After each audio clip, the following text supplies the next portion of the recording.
Today I'm going to be showing you guys how I learn and study chess openings. So we're going to start with the traxxler counterattack. Like everyone has issues playing against the fried liver. So this is the line that we're going to learn. So obviously they attack our pawn. We're just going to develop our knight, guard the pawn. They're playing the fried liver attack. We're not going to be scared and play something like h6 or something like bishop c5. We're going to play the two knights defense. We're going to allow them to try the fried liver attack. And because they want to take on f7, are we going to play d5 and protect f7? Nah, we're actually going to play bishop to c5, allowing the knight to fork on f7. And this is where the trap comes in.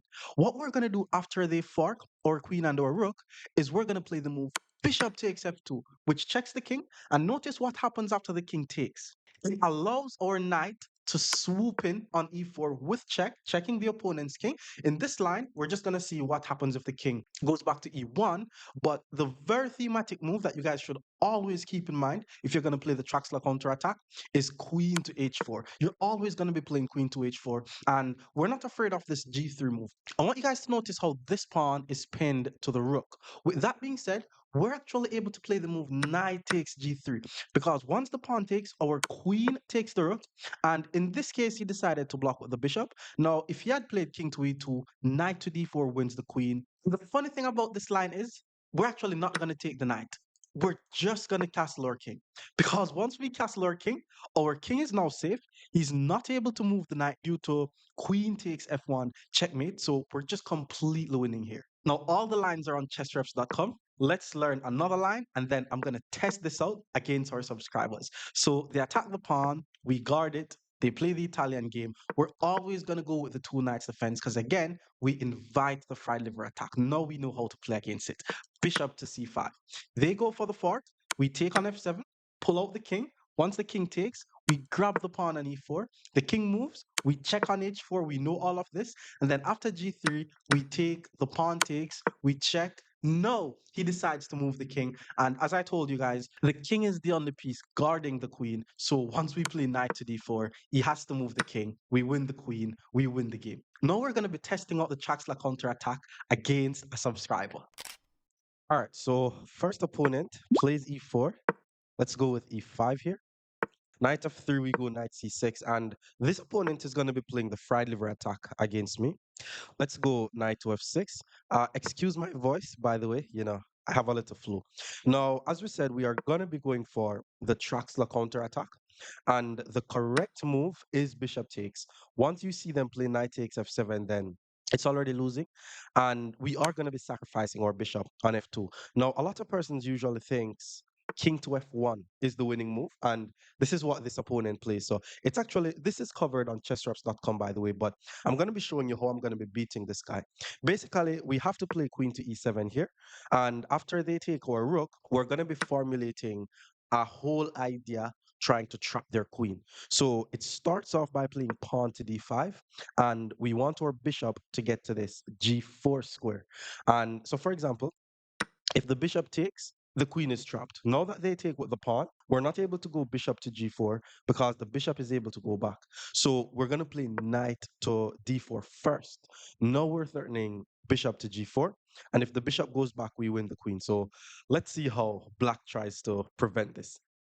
So the opponent decided to play h3, which makes a lot of sense because now I'm not able to go bishop g4 and simply trap the queen. Now that he plays this h3 move though, I'm going to go knight to e4 because he is weakening his g3 square. So in some variations, I should be able to play knight to g3 forking here. But ultimately, I would love to get my queen on the f file and start an attack on his king. So he decided to play c3, and he's basically trying to chase away my knight from d4, but I don't think I should be moving that knight. So for example, what I'm thinking of here is queen to f6, just putting my queen on the same line as the king. So that way, if he takes my knight, knight g3 is going to be a checkmate. So I think pawn c3 was a mistake, but let's go for queen to f6. If I had immediately forked on g3, then the king would have captured on f2. I think I'm in good shape because my knight is now untouchable. My queen is on the same line as his king. Again, excuse my voice, I have the flu. So not only am I threatening a checkmate here, I'm also threatening some discovered attack ideas. So all of you guys who's like, oh, the Traxler counterattack is not good. All you need to do is play king to f1. This is what happens when someone plays king to f1. Like the guy's ahead by 6 points, but his king is not safe. I have so many pieces in the attack. Look at the amount of pieces I have in the attack. My bishop can always swoop in whenever, and I can always just castle on the queen side, put my rook on the f file, and I mean it's GG's here already though. We're 10 moves in the game, and this guy has been thinking for like 4 minutes already. He's completely lost. I'm looking on a check on h5, and I'm also looking on maybe pushing the g pawn, but both of those moves are also lost. So I don't know. Hmm. So he played queen to h5 check. That's what I was expecting. Now there is pawn to g6, which simply attacks the queen, and knight g3 is not only a mate, that's a royal fork. So hit the queen. If knight takes, that's mate. If he moves the queen literally anywhere, that's mate. This is GG's. 11 moves in. And I'm so happy that he played king to f1 because every time I do a video on the Traxler counterattack, everyone is always saying the Traxler counterattack is not good. All they need to do is play king to f1. Okay, so he plays queen to e5. He's basically just sacrificing his queen, but it's just GG's. Like I'm now ahead. So he took here and okay, how am I gonna win this game? Let's say I give a check here, right? And then he takes, and then I check. Okay, that's one way to win. Another way to win is to, well, I can also take his knight. Like, there's just so many ways to win. I can also take here. I can check, king move takes. So check here, check here. Okay, so let's give a check here. This is GG's, by the way. King has to take, we grab the rook, we grab the knight. I don't need more than this to win the game. So we grab the rook with check, by the way. King to f. Oh, he pulls the king back to g1, actually. So it looks like he wants to capture the knight. So what I'm going to do is I'm going to take here with check. And then once he takes my knight, I take his bishop. Now I take the bishop. I'm hitting this. This knight is trapped, by the way. And I just need to get my rook in the game. Like once I get my rook in the game, then he has nothing at all. So he develops his knight. We're going to simply. So because this knight really has nowhere to go, I'm not in a rush to try to take it. So let's just develop the bishop, castle my king. And I'm just going to focus on the fact that I have so many pieces in the attack. D3, let's take the free pawn. That's an interesting move. He wants to give a check here. He's also preventing me from getting castled, but I don't necessarily have to castle. I'm thinking of sacrificing on h3. Yeah, let's just sacrifice on h3. There's just so many ways to win. First of all, if he takes the bishop, I'm going to check, pick up this bishop. If he give a check, I'm just going to move. If he checks here, I'm just going to move. And I'm basically just moving towards capturing his knight because his knight is just trapped. That's how you play Traxler counterattack. The thing is, not everyone has chessreps.com, so they don't know how to defend against the fried liver attack. So I also want to show you guys the right way to play the fried liver attack. So obviously we go knight f3, bishop c4, and once they play the two knights defense, you could always try the fried liver attack. Because if they don't know about the Traxler counterattack and they play d5 thinking, okay, let's block the defense from the bishop to the knight, we just take on d5, and knight takes d5 is actually a complete blunder because all we're going to do is sacrifice our knight on f7. The king has to take. The king is on the same line as our bishop. We move the queen to f3, which will attack the king and the knight at the same time. And once the king moves to e6, we just keep applying more pressure to the pid knight. Knight c3. Now the guy's king is completely exposed. Now, after he pulls his knight back to e7, I think here we just need to get our king. Oops, that's not the move. I think we open the center with, yeah, we open the center with d4. And then once they take, we're going to allow them to take our knight, just focusing on our development. We're going to play the move bishop to f4. And then if they think, oh, we're just taking everything, we're winning everything, we just castle on the queen side. Have a look on the guy's king. Have a look on our king. We're not even going to take his pawn. Everything is going to join the attack. We're just going to step the king to b1. And after they play pawn to c6, thinking everything is safe, every single piece joined the attack, and we should definitely win this game. I mean, already there's a way to win the opponent's queen. This is called a discovered attack, by the way. Our queen is on the same line as his king. So we're going to hit him with bishop to c7 check. And once he moves his king out the way, we grab the queen. And you could say we successfully learned the fried liver attack. So we're going to learn one more line in the fried liver attack, and then we're going to be trying it out against our subscribers. Again, after the two knights defense, we go knight g5. If they don't know about the traxxler counterattack, which there is a way to play against the traxxler counterattack, we take on d5. Again, knight takes is a blunder. Sacrifice on f7. After the king takes, hit him with queen to f3. Once you learn it on chess reps, it becomes automatic because you're already seeing the moves. The knight goes back. Remember, I made a mistake by castling because I learned it already. Now I know that the move is obviously d4. Now, they did not take on d4 in this position, and I should be able to just take on e5 here, which is correct. Obviously, he's not going to take with his king. And because he's now running away with his king, I should be able to just grab this on d5 because I'm attacking d5 so much times. Oops, that is incorrect. Okay, I see. I'm learning. Bishop to g5. We're pinning the knight first. Like all the moves are on chessreps.com. No, once he moves his king out the way. So now we need to start trading. His knight is pinned. Let's just take. And he's not able to take with the knight. His king is also exposed. And I should be able to deliver some. The move here is either knight b5 or pawn to e6 to attack his king. So let's start by checking the king. He pulls his king back to b8. Now all I want to do is get my bishop along this diagonal pointing towards the king. The pawn is in the way though, so I'm going to play the move pawn to e6. And b6 was played. He's trying to escape. Let's just hit him with queen to g3 check. And once he moves the king, knight into d6, and yeah, this should be over. Knight f7 is a fork. Like again, it's 14 of these lines. You can learn everything on chessreps.com. Now we're going to be trying this line against our subscribers. So against this subscriber, we're going to be trying the fried liver attack. Okay, let's go knight f3, hit the pawn. And usually they go knight c6 to guard the pawn, and then we do the Italian game. Okay, now we do the Italian game. And after knight f6, we go for the fried liver attack. Now we go for the fried liver attack. If someone tries the Traxxler counter attack against you, do not play knight takes f7. You have to go bishop takes f7 first. So the usual move in this situation is d5, just to ensure that I'm no longer attacking the f7 pawn. But no, I'm just going to take on f7. Knight takes d5 is a complete mistake, by the way.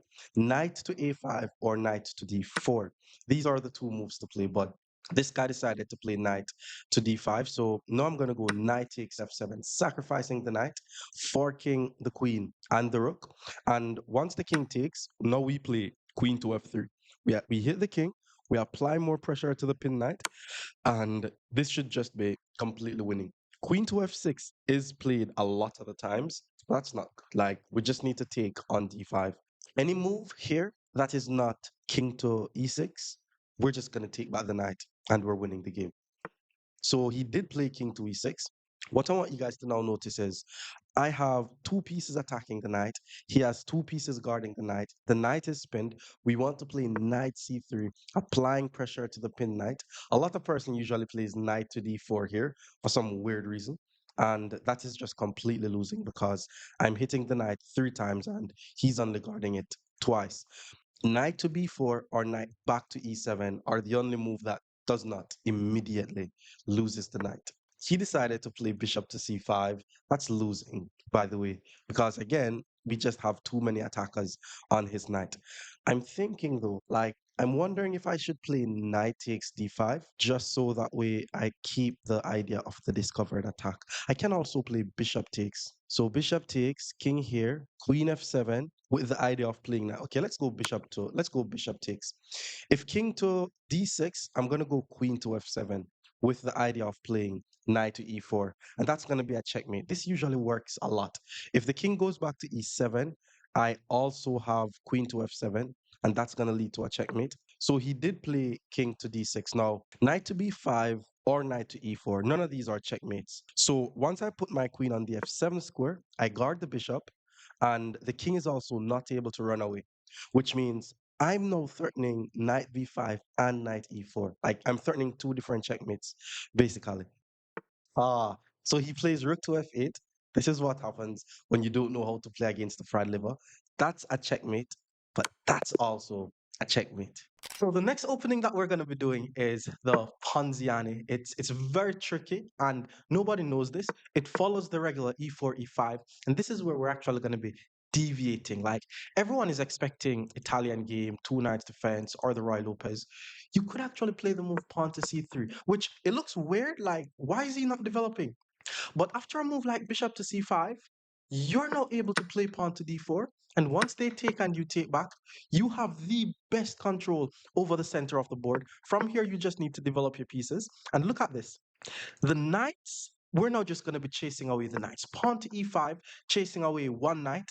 Moving the knight to g4 does not work. He's actually going to lose the knight in this line where we play pawn to h3, forcing his knight on the edge of the board. Again, there's like maybe 15 of these lines, everything you can find on chessreps.com. We're just going to be continuing pawn to d5. Again, we're chasing the knights around the board. And now we're going to win the knight by playing bishop to g5 because his queen was basically trapped. He had to push. But once we take here, this pawn no longer guards the knight. Now we take the knight. We win the knight. Ponziani. Let's learn one more of these lines in the Ponziani, and then we're going to be trying it out against a subscriber. So again, we don't necessarily have to do the regular Italian or Spanish or knight c3. We just play pawn c3. Now, this time they play knight to f6, but it's the same thing. We're going to play pawn to d4 regardless of the move that they play. Now, after they take, we're not going to take back. The knight is attacking our pawn. And remember the whole idea of the Ponziani. Chase the knights around. Now, once he moves his knight to d5, no, we can simply take back. We're going to play moves like bishop c4, knight c3, castle or king. We have the best center, and that's how we're going to win the game. Let's try this opening out against a subscriber. All right, another subscriber game. This one is going to be Ponziani. I'm going to try the Ponziani. So we go knight to f3, hit the pawn, and once they go knight c6, again, bishop c4 is fine. But we're actually going to play pawn c3 here. And the reason why the Ponziani is interesting is because both knight f6 or bishop c5 are the main moves that other persons play. Now, he decided to play d5, which is the correct move. But even after d5, there is this move, queen to a4, that they have to know. Because once we play queen to a4, we're immediately applying pressure to their pinned knight. And we want to play knight takes e5 to win a pawn. And I've played a game where someone plays bishop to d6, trying to guard the pawn, but it loses the knight. So f6 is actually the only move. Well, it's not the only move that does not lose. Okay, he decided to play knight to f6. It's not a terrible move. He is counterattacking my pawn on e4. If I takes, I believe he's going to play queen takes. If I takes, there's knight takes, and then I'm already winning a few pawns. So let's take on e5. So this is also another idea in the Ponziani. So if they play bishop c5 or knight f6, you go d4. If they play d5, you go queen a4, and then you try to win the pawn on e5. Now, knight takes e5 is something, but I think I'm able to take on c6. And if they take, my queen takes, and I'm already ahead by a pawn with check. And then once the bishop blocks, I play queen takes d5, attacking the unprotected knight, and I'm going to be ahead by 2 pawns coming out of the opening stage of the game. So he plays bishop to d7, which means I'm just ahead by 1 pawn. Let's take the bishop because bishops are better than knights. And after queen takes, now my pawn on e4 is attacked twice. I'm only guarding it once. So let's just take on d5 here. And now I'm just going to play the position ahead by a pawn. So he took with the knight. Let's develop the bishop, applying some pressure to his pinned knight. I want to quickly get my king out the center of the board. And once I get my king castled, I'll complete my development. So he checks my king. That's not a bad move, by the way, because I don't really want to block with my bishop. Now, one thing about the Ponziani is whenever they do this check, it actually puts his queen and his king on the same line. So I'm able to play king to d1, which looks like a weird move, but I'm actively threatening to play rook to e1, which would immediately win his queen. Now, he should be able to play bishop to e7, but then I'll get the free. Oh, oh boy. Oh boy. That was such a bad move.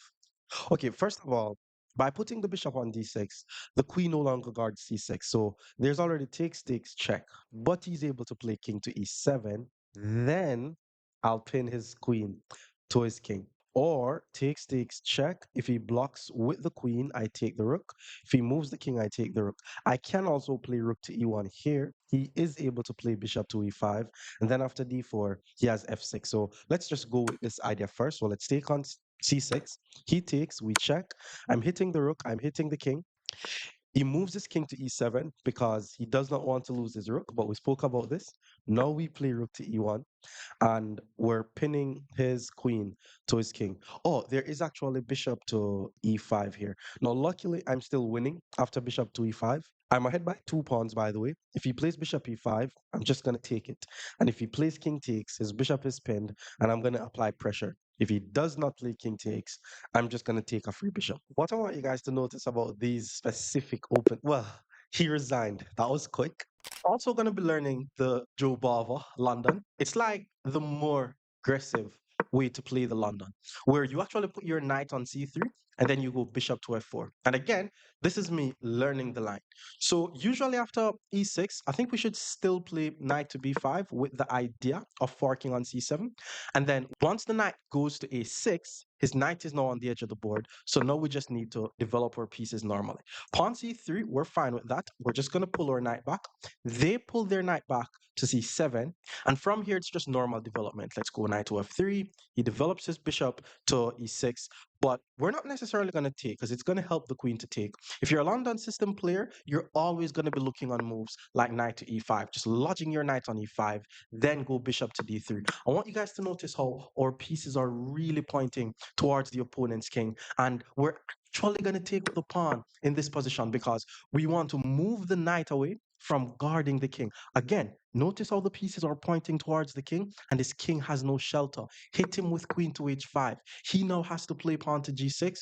Now we play queen to h6 and we have this massive attack on the king. We're going to play moves like h4, h5, pawn takes g6, queen h7 or h8, and that's going to be a checkmate. We're going to be learning one more line, and then we're going to be trying this out against a subscriber. Again, it's knight c3, bishop f4.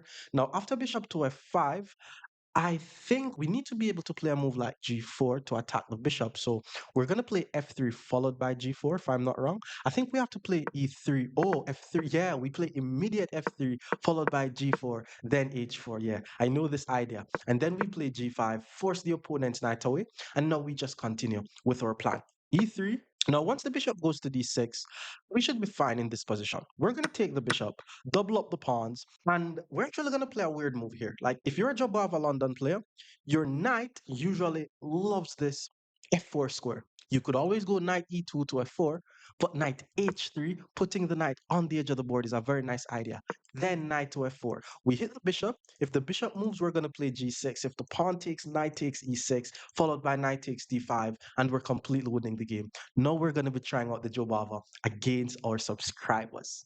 All right, we're going to be trying the Jobava London. This guy's 1300, by the way, so he definitely knows a thing or two about chess. But the whole idea is to play moves like bishop to f4. So knight f6, bishop f4, knight to c6 is completely losing, by the way. So the main move here is c5. Yo, he plays knight c6. That's crazy. This is losing because all I need to do is knight to b5. Like, this is like the main trap in the Jobava London. And then once they play e5, you actually don't want to take with the pawn here. You actually want to take with the bishop. So that way you're still threatening to take on c7. And then once they take with the knight, you take hit their knight, forcing their knight to move. And we're going to be able to sacrifice our queen on d5. And once we sack the queen on d5, if the queen takes our queen, if you notice, the queen will no longer be guarding the pawn on c7, and knight takes c7 is going to be a royal fork. Excuse my voice again. I have the flu, but I think you guys are able to hear me clearly. So he moves his knight to g4. Now we're just going to sacrifice the queen on d5. And again, as I explained, the queen takes, we go knight takes e7, forcing the king to move. And then we simply take on d5. Now, bishop to e6 was played. He is attacking my knight. One move I would like to do here is just to castle my king and then put my rook on the same line as his king. but my king is guarding my f2 pawn, so I'm not able to do that just yet. I also want to play e4 to guard the knight, but there is bishop to c5, which will be attacking f2. I'm thinking of just playing rook to d1 though. Yeah, let's just go rook to d1, guard the knight. If he wants to give up his bishop for a knight, that's on him. I'm also ahead by 3 whole points, so this is just completely winning. And this is just one line of the Jobava. If you want to learn all of them, you can find it on chessreps.com. So he took, let's take back. I actually wasn't expecting this guy to fall for this trap, seeing that his rating is 1388. He moves the king out of the way. I want to get my bishop to b5 here, checking his king, forcing the king to move. So, well, I also want to force his knight out. Yeah, let's neutralize the knight first. Remember what we said about pieces on our half of the board? We don't want to keep the opponent's pieces on our half of the board. So once he moves away the knight, which will be on the edge of the board, which is good for us, bad for him, then we're going to play e4. Ah, okay. He sacrificed the knight on f2. That's just bad. Maybe he thought his knight was trapped, but he could simply pull it back to the edge of the board. So that was just bad. Okay, rook to c1 attacks my pawn. Let's just play pawn to c3, guard the pawn. And if bishop to c5, we play pawn to e3. Now we're ahead by 5 entire points. So all we need to do here is start trading pieces off the board. h5 just does not do anything. Let's go e4 here. The plan is to play bishop to b5, check the king, and try to find some checkmating ideas. Okay, rook to h6. Okay, that's a weird way to activate the rook. Let's go bishop to b5. The king has to move. Now, rook to d7 is not a checkmate because the king is able to move to g5. But if I'm able to control this e6 square, maybe with a knight, then it will be a checkmate. So let's just develop this knight. I want to put my knight on either d4 or g5. And if I'm able to get my knight to control one of these squares, it will be mate. So he plays f6, decent move, check, king up, then I check here. Oh, but then he's able to take. Is there a checkmate here? Okay, I'm not seeing any checkmate, so let me just bring more pieces in the game. That's something that you guys need to keep in mind, by the way. It's very important that you have every single piece active in the game while you're playing. Okay, so he moves his king. Oh, I think he wants to just run away. He wants to run with the king, but I want to trick him. I'm actually going to play pawn to e6, checking his king. And if he takes on e6, because his king and his rook is on the same diagonal here, I'm going to go bishop to d7, which hits the rook and the king at the same time. So the best move for him here is just not to take and just go back with the king, which he didn't take, but now I'm going to go rook to d8. I'm pinning the bishop. I'm trying to trade the pieces off the board, obviously, because I'm ahead in material. And once I play pawn to e7, which will be applying more pressure to his pinned bishop, then it's just going to be game over. So now the bishop is pinned. We want to apply more pressure. He's also not able to move the king because I'm going to take the bishop. If he moves this pawn, I'm going to push and win the game. So it's GG's. If you want to learn the Jobava London, this is how it works. Okay, so he plays g5. Now we play e7. We're applying pressure to the pin bishop, g4, and this is just mating too. We take the bishop with check, force the king to move, and then queen to g8 is going to be a checkmate. So let's take. The king has to go here, and that's a checkmate.